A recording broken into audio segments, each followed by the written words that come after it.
കടമ്പുഴ അമ്പലത്തിലെ ഹോട്ടലാണ്. കുറച്ച് മുട്ടർക്കുന്നുണ്ടായിരുന്നു.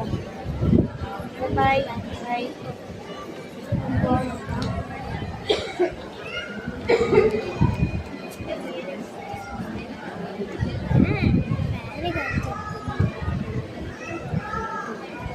ഫെയിലിയത് കടമ്പുഴ അമ്പലത്തിലെ ഓഡിറ്റോറിയത്തിലുള്ള ഫാനാണ്. ഇവിടെയാണ് മുട്ടെടുക്കാൻ വേണ്ടിയിട്ട് വെയിറ്റ് ചെയ്യുന്നത്. ഞങ്ങളെന്തായാലും ഇവിടെ ഇരിക്കുന്നുണ്ട്. മുട്ടെടുക്കൽ കഴിഞ്ഞിട്ട് ഇത് പോകാൻ പറ്റുമെന്ന് വിചാരിച്ചു.